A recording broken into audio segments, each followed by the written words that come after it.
This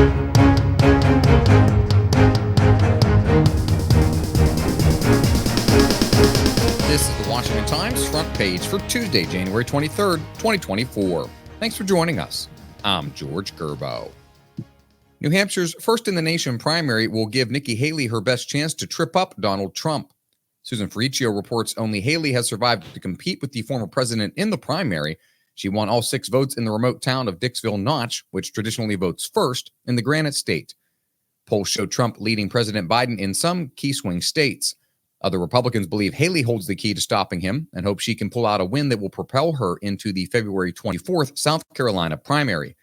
Trump has prevailed in nearly every court case that's tried to keep him off of the presidential ballot. The exception was in Colorado, where the Supreme Court there ruled 4-3 to ban him from the Republican primary ballot in March. Stephen Dinan and Alex Sawyer report that ruling is on hold while the U.S. Supreme Court considers an appeal. Oral arguments are scheduled for February 8th. Rank-and-file House Republicans are increasingly irate that far-right members are disrupting their agenda, and some want to punish them for it. Alex Miller reports lawmakers say they're fed up with the Freedom Caucus and its allies wielding the razor-thin majority as a cudgel against House Republican leaders. Their tactics have torpedoed bills, threatened a government shutdown, removed former Speaker Kevin McCarthy, and talking about the same for Speaker Mike Johnson. Ohio Representative Max Miller said the roughly 20 members of the House Freedom Caucus who have acted as perennial thorns should face repercussions.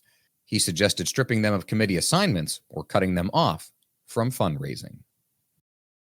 Pentagon correspondent Ben Wolfgang looks at American military involvement in the Middle East, where despite the Trump-Biden effort to withdraw U.S. forces from Afghanistan, a grand plan to leave the region has mostly failed.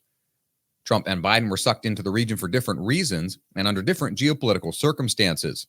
Whether it was Trump increasing U.S. ground forces or Biden launching an air war against Houthi rebels in Yemen, analysts say the root cause is the same: Iran. Foreign policy analysts say it's now clear that the simple notion of a more peaceful, stable Middle East isn't possible unless the underlying problem of Iran is addressed. And finally, Montgomery County Executive Mark Ehrlich has called the gender and race-based rates charged to vendors at a county library event illegal, forcing the library to change the rates.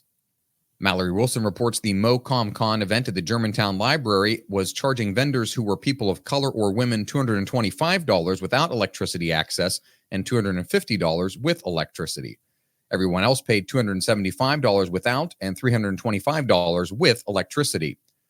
Although the event is at a county public library, it's not sponsored by the county, but a private nonprofit, Friends of the Library. A county spokesperson said Friends of the Library corrected the situation as soon as they were made aware, and an updated version of the vendor application online shows the new pricing as the same for all vendors.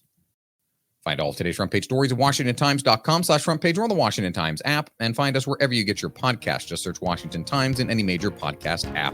You can also find us on social media at Wash Times for breaking news, sports, commentary, and more. For the Washington Times, I'm George Gerbo.